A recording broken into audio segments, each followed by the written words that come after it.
Hi, everybody.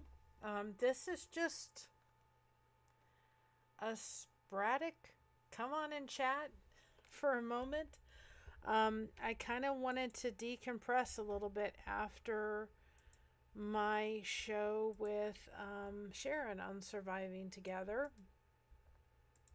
And I thought, well, I'm on, got the computer all up and running, and I figured, oh, well, see if anybody comes on board. Hi, sweet Mona. Um, and if the connection is needed, we're all about it here.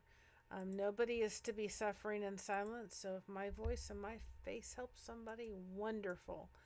Um, I picked. I had to just kind of pick a picture out of kind of thin air a little bit because I wasn't prepped for this. Hi, Sandy. This show at all. But I picked the rose, and there's something really interesting. I love roses. They're one of my favorite. But those roses are attached to my grandmother a little bit because when Christina was graduating high school, my grandmother's a very determined woman.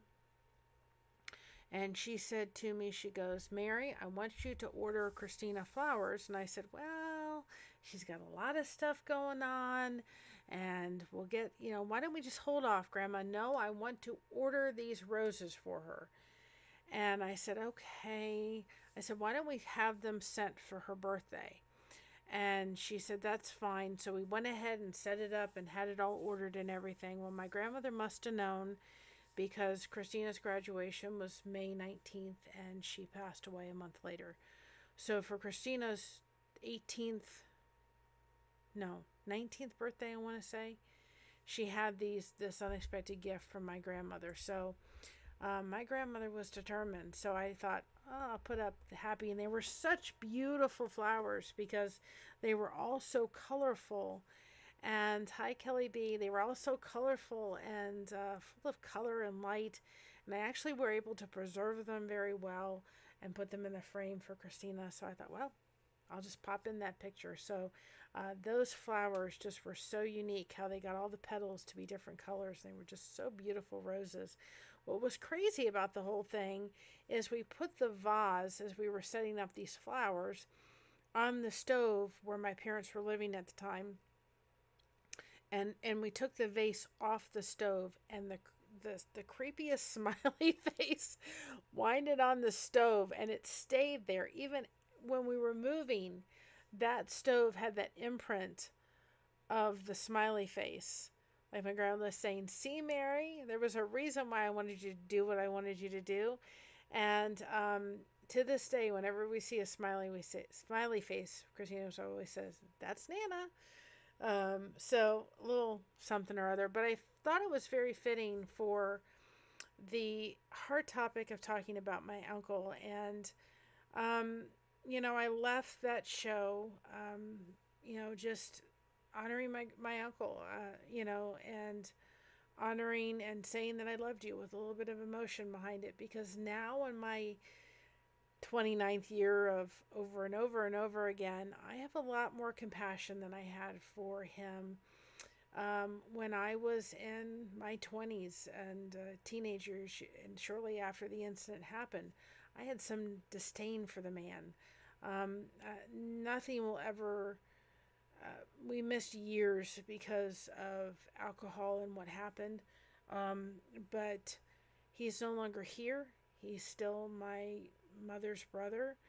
And now I can look back in his life with a little bit of compassion and understanding for somebody that was suffering from trauma and PTSD and hurt and pain.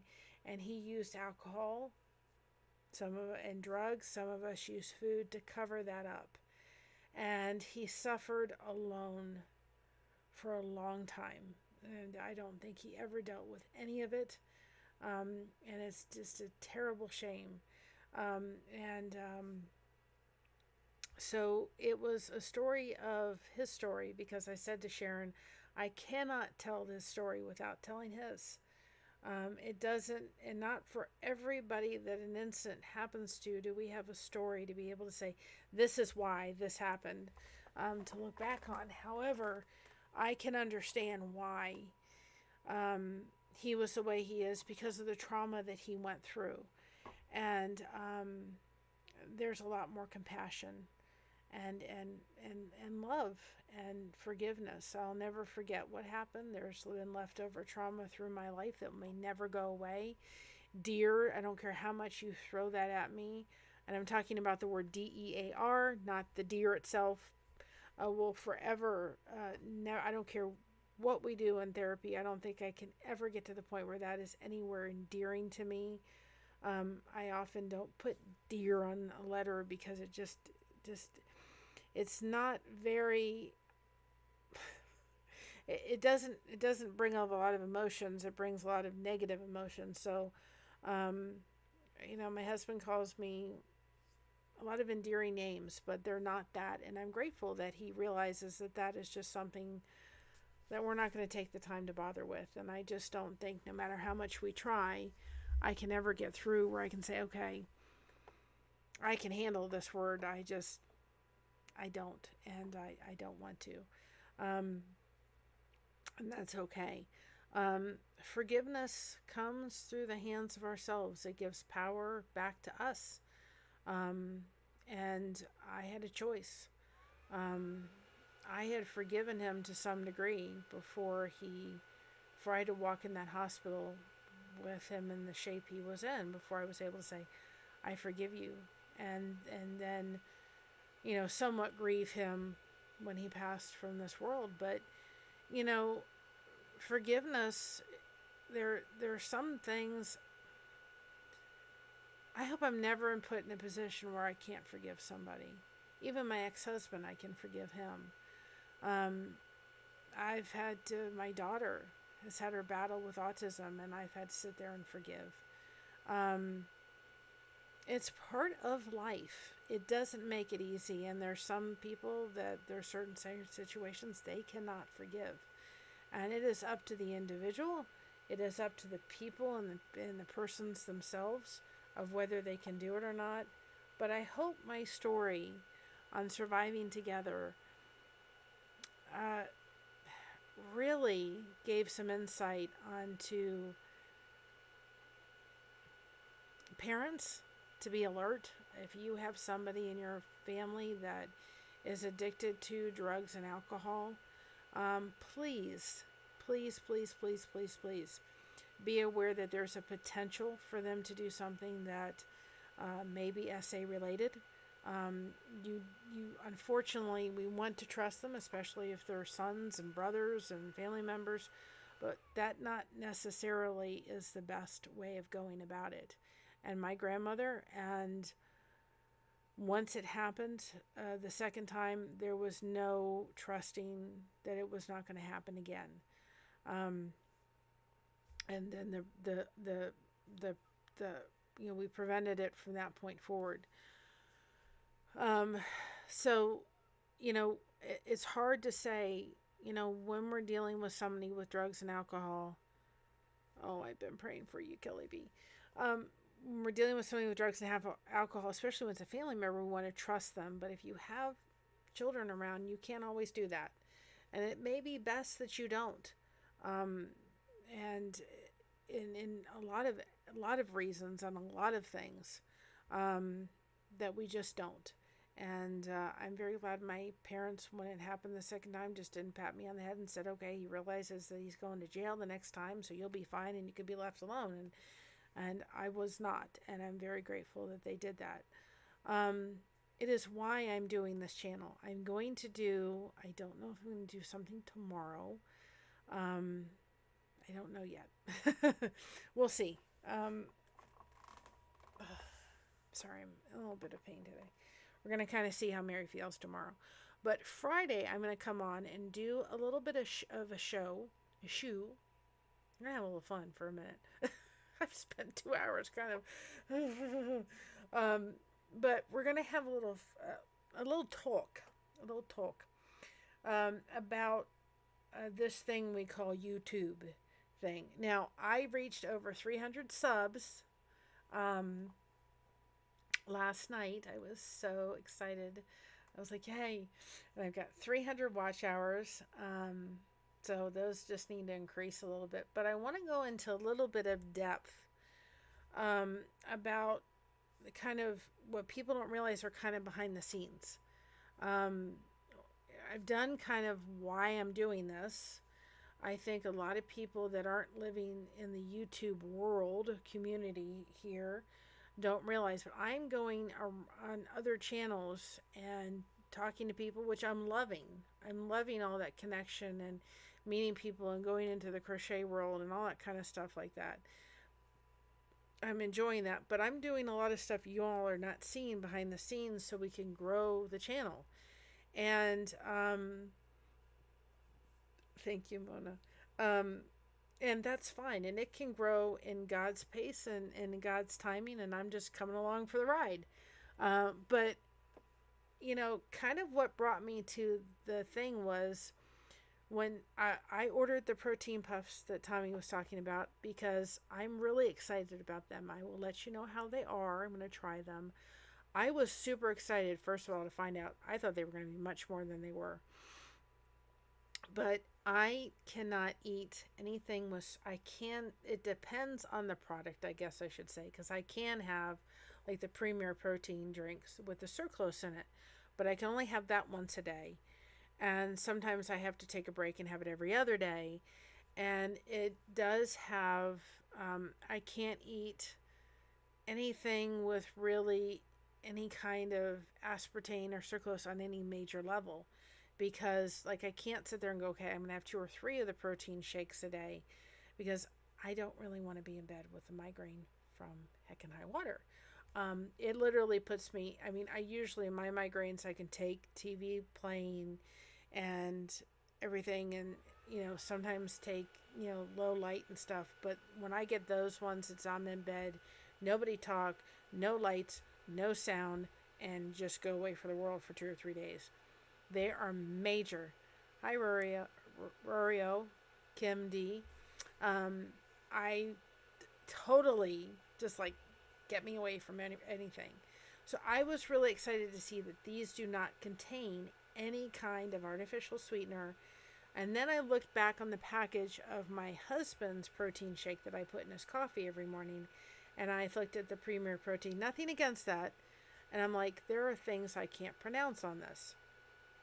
So I'm really, really excited to try it, because it's the first protein that I have found that doesn't contain a bunch of chemical stuff. You use iOS Pure Protein. I've looked at all of them, and some of them are very expensive, and some of them are just the chemicals sometimes aren't always. My husband has an issue with any kind of nuts. Now he can have peanut butter. He can eat things from a factory that has cooked with nuts, but he can't ingest them in himself. So any kind of almonds, walnuts, anything like that, he's going to have stomach issues. So he can't have any protein with any kind of almond flour or anything like that. So I'm going to try the protein puffs, and I will let you know how they are. And if I like them, I'm going to put them in the description, in my description below. Not that I'm getting anything off of them. But I just thought I think people need to realize that, yes, he should be able to promote something like that on his YouTube channel without getting kickback from people, and it's not all of us, believe me, that want to sit there and say, well, he shouldn't be doing it. Yeah, he's doing it because he's trying to get more money for the boat to be able to help more people that need drug and alcohol treatment. So it's okay, you know, in my way of looking at it. But I really kind of want to talk about how much, because people think it's just flip on the computer and then you're here and you're just talking. You know, I'm thinking about what I'm going to be doing in a couple days, different topics coming up. I'm doing some research, I'm doing some prep. Sometimes I just come on and just chit chat and don't really do much prep. But there's a lot of behind the scenes I don't think people see. And am I enjoying every moment of it? Of course I am. I don't regret. I'm loving every moment of it. Um, but it's just something that a lot of people don't realize is happening. And I thought, that people are doing. And I thought it'd be nice for you all to see it. I appreciate every solitary subscriber and every solitary person in the chat. I love you all and so forth. And I'm so grateful. I've also turned the Lighthouse Speaking Group over to private because I want people that need to say, and all you need to put is turn the lighthouse on. And I will turn this high seventh. I will turn this puppy on like you can't believe in a heartbeat. And if I can put a picture up, and I can, just for instance, right now, I'll just show you. I can put a picture up. You can't see me. I'm still here. And I can turn off my mic, and you guys can chit chat in the chat, and I can put a picture up, hide my camera and everything, and you guys can chit chat away. And all you need to do is go into the Lighthouse Beacons, which is the description below. That is my Facebook group for my channel. And you can just say to me, you know what? Love you, Miss Dragon. Turn the lighthouse on, and I'll turn it on. I don't have a boat, but I have a lighthouse, which I'm excited about. And if that's what you need, I'll turn it on. I can't always do it. I can't always be in the position of maybe being by my computer. But if it means I need to get on my phone, I got the ability to get on my phone. I could be sitting outside, and you can say, turn on the lighthouse. I'll turn it on. And people that, have me through Facebook, they could message me and say, turn the lighthouse on, and I'll turn it on. Chatting and connection, you all, is so important. And that's another thing I want to hit on Friday, because I'm not in to going after the trolls that want to sit there and say anything. But there was somebody that says, well, are you lonely? Far from it.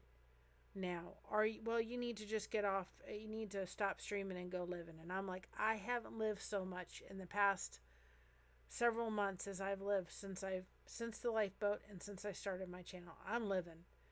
But how many people are in the position where they're maybe homeward bound? They don't have a car. I don't drive. If I want to go someplace, my husband has to take me. There are days when it's impossible for me to get anything but in very loose, comfortable, soft clothing, and I'm not going anyplace. And so that day, this may be my only means of communication and connection with people. And I need this. I'm a better person now. Not that my husband and my family and my daughter didn't love me before, but I'm a better person now because of it. So that comment of saying to me, well, go stop streaming and living. I'm living, and I'm not lonely. So let's talk about it. You can turn on a video and chat when minutes of staring at my bookcase. Absolutely, Miss Dragon. And then I talked to Sharon about it too. And next week, I'm not doing it this week, but next week I'm going to put up a thing into the Lifeboat Facebook group for any creator that wants to come. First of all, I want to get everybody's channel. I know Miss Dragon, I know Kelly, I know all those, and try to get like a basis of what their channel is, their main subject of their channel is, what their sub, like mine is connection, but then I talk about this and fibromyalgia and autism and all this other kind of stuff. And then try to get 4 people on at a time, and we hop from my channel to the next channel to the next channel. It may take a month or 2 till we get done with that round. Then we start with the next one, and we have all the ones that do connection. And then maybe if there's one that does food, then I go on his and he goes on mine. And then if there's somebody that does music, we'll alternate between the 2 channels till we get everybody on, all friends of the lifeboat, so that everybody can help each other get to meet their milestones. We're all here to help each other. We're not always going to be everybody's cup of tea. That's for sure. I'm not going to be. But we're all here to support each other. There's people that may not want to pinhole themselves into one subject. I don't want to pin my hole into one subject, or, put one peg in one subject and say that is. I can say the focus of my channel, the main part of my channel, is connection. That's the main title. It is connecting, connection, connection, connection, connection, connection. There are subcategories to my channel. Thank you, Miss Dragon. There are subcategories to my well, we talked how we're going to do that, Kelly B, right? We're going to do it with some support, and I will gladly help you when you are feeling better. I got you, girl. But then we can help it through support. I don't want to necessarily pinhole myself, but I have a slew of other subjects I can talk about. And at the same time, there is also growth. When we're first learning to, when a toddler is first learning to walk,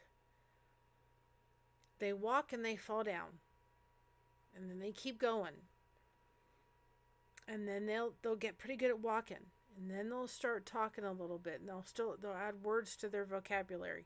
We don't start off as a little kid starting to talk like I am now. That's after years and years of talking. So as a channel grows, I think that there's nothing wrong with adding, you're amazing, Miss Dragon, adding more and more things into your content. I don't plan to just say, okay, I'm only going to talk about fibromyalgia and autism and this. No, I want to stretch myself. There may be some people I have on that I don't really know much about it, and I have to do some research about that topic, and that's fine. My audience is going to grow.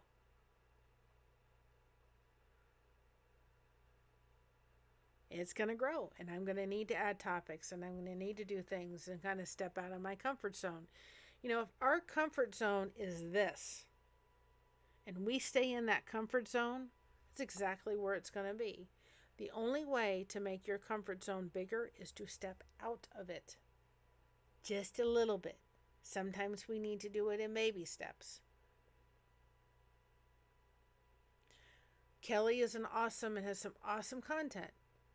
If she needs to have somebody there beside her when she goes live on her channel for the first couple of times, that's okay. If there's another content creator who says, can I just have a friend come beside me? There is no shame in that. Absolutely no shame whatsoever. I couldn't believe it. I was going on to Surviving Together tonight, and I was kind of getting a little nervous.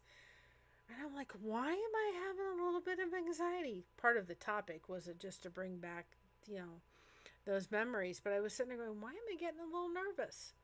Once I got going, I was fine, but it was just the initial thing. Well, I'm comfortable on my channel. This is kind of, and yet I've been on my other's keeper, and I've been on her channel a couple of times. I'm not nervous to go on her channel anymore, but I'm comfortable because I've done it.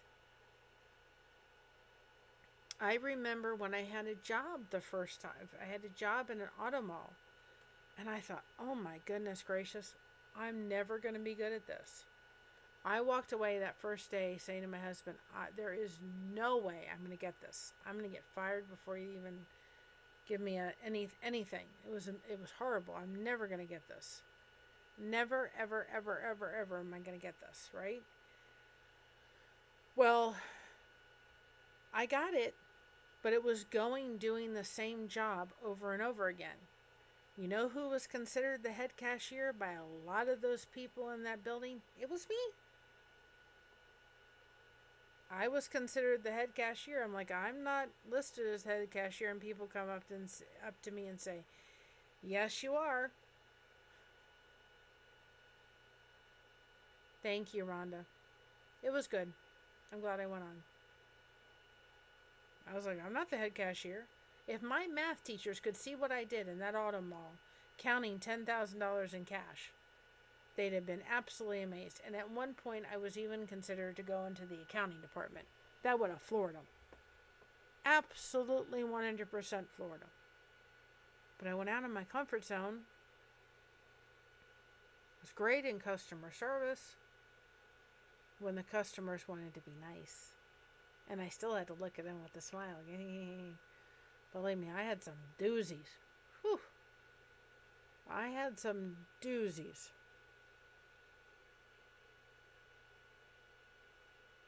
I had this one lady. Everybody, I don't remember her name. I had this one lady. She was a hoot. She was my woo-woo lady. She would come and go, woo-woo, woo-woo, woo-woo. It was so funny. And anyway, but this other lady would come in, and she literally, everybody was scared to death of her because she was so unpleasant to everybody. And everybody knew it. Well, she came up to my desk, and at that point, they had taken away the chairs in my lounge area because they used to have everybody sit there waiting for their cars. And she just was having a fit. And she says, I've got to get home. I'm diabetic, and she was all upset and everything like that. And I knew because my husband was a diabetic, and she didn't have a Dexcom on. She had something else. Can't remember what it was, but I knew what the thing was because my husband wore one. And I said to her, I said, ma'am, do you like a tuna fish? Do you like tuna fish? What do you like to eat? She said, I like it. I like tuna fish. So we had a cafeteria at it was automobile. It was Nissan, Honda, Nissan, GMC, and Kia all together. And so I got one of my valets to go next door, and I called them up. I said, can you get me a tuna salad with some fries, and I'll bring the money over later. And they got it for me, and they brought it. The valet brought it back, and I said to the valet, go get a chair, bring it into the waiting room here, into my little area, sit the chair there, and I want her sitting down right here and eating her sandwich while she's waiting for a car, because her car had like 20 more minutes, but she was already flipping out. And she sat there and ate her tuna sandwich. I'm guaranteeing, dang gone it, everybody else was on her hit list, but me. She just would say, you see this girl over here? She's my angel. She'd get mad at everybody in that auto mall. She wouldn't get mad at me for nothing, because I listened to her. She was flipping out, rightfully so. Her sugar was going down. She was in the 70s. She was scared. And so I could have gotten really in her face and not very pleasant and not done anything, but I did something to help her deal with her sugar crashing. I solved the problem. She sat there and ate her tuna fish sandwich, and it took about 20 minutes to get her car out. And by the time she got done with her sandwich, she was all happy because her sugar numbers were better. So, part of the problem was she was crabby because she was crashing. And I know, because I deal with two diabetics, that when they crash, they're not very nice people to be around. And they're crabby, and rightfully so. So sometimes we don't know what's happening with somebody, but she certainly made a huge, she was thrilled to death because I was the nice person. She was thrilled. She was so happy with me. She was very happy that, I'm trying to see. Okay. She was very happy with me. So sometimes we don't know what people are doing or what people are going through, and that's okay. That's what we're here for. I think, if I'm not correct, I can't talk anymore. Miss Dragon, the light boat's coming on. Am I not correct to see that? I didn't know if the light boat was coming on. I know it wasn't going to be on very long, but I just wanted to pop on, kind of decompress just a few minutes after my 2-hour show with Sharon. It was wonderful. I'm so glad, and I'll hopefully be back again. I totally enjoyed it. And if you have a channel and you would like me to hop on just to be there as a support, or be on there to talk, or sit there and have, just chit chat back and forth, I will be more than glad to do that to anybody's channel. I will be more than glad to hop on and do that and just chit chat. We don't always have to talk about serious stuff. Does it need to be talked about? Absolutely. But we don't always have to be serious. We can just chit chat and do it. And if you pop into my into the light, it's a phone in show. I may get on tonight. Who knows? I tried to not get on last night because I wanted people that hadn't been on twice to be able to get on. He's really enjoying those phone-in shows. Maybe one of these days I'll get there, right? But anyway, I wanted to... but anyway, if anybody is in my Lighthouse speaking group and they just say, turn the lighthouse on, I'll turn it on. I'll fire the puppy up and I will get the lighthouse working. And if it's something you need, please do not suffer in silence. We are all here to help each other. A lot of us have devices that even no matter where you are, we can be there just to listen. And if it's to have somebody to laugh with, if it's having somebody to cry with, that's what we're here for. I'm just so thankful for each and every one of you. You're always in my prayers. A lot of you are thanked. I thank God every day for each and every one of you, and I love you all dearly. Thank you for hopping on for just a few minutes. Go watch Tommy. Maybe give him a call in. Maybe I'll try to give a call in. I'm going to go relax for a little bit. I've been a working girl for the past couple of hours, and I've enjoyed every moment of it. Thank you very much. And thank you for listening. Tonight was hard, but it was needed discussion to have. It was a needed discussion to put a label to what was done. But at the end, I've forgiven my uncle, and I look back at him with some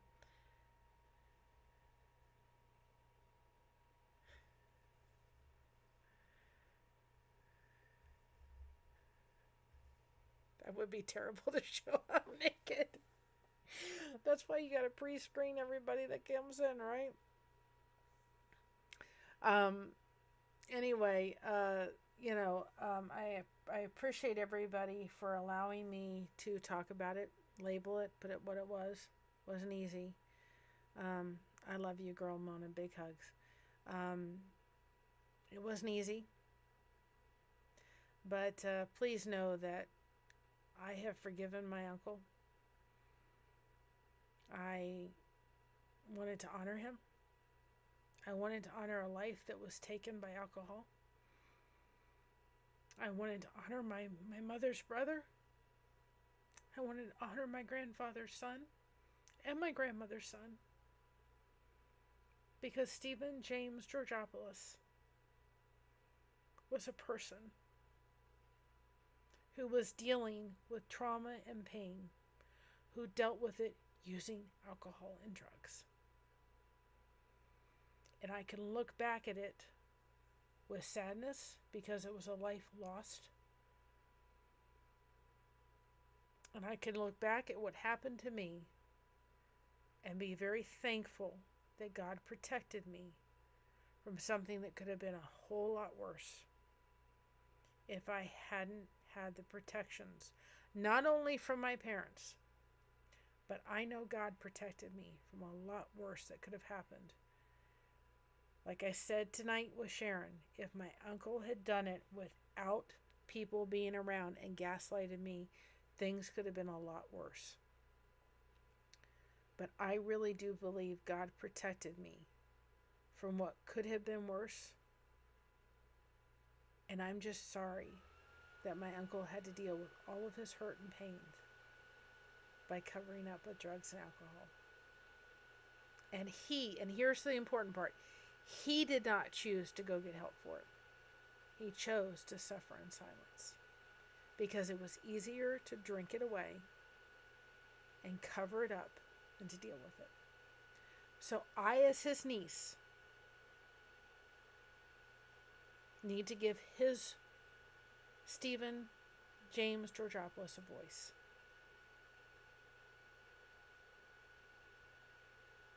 And show him for who he was. As a human. He was amazing. But instead of dealing with what needed to be dealt with, he covered it up It wasn't the answer. So I thank you. And it may be a discussion I have on my show down the road about it. But like I said at the end of Sharon's show, rest in peace, Stephen. I love you. And I hope you're resting in peace because you certainly deserved it. Thank you all tremendously. Love you all. God loves you. And remember one thing, very important, stay connected. And all you have to say to me is turn that lighthouse on, and I'm going to turn it on, and I'll be here. Stay connected, y'all. Love you. Bye.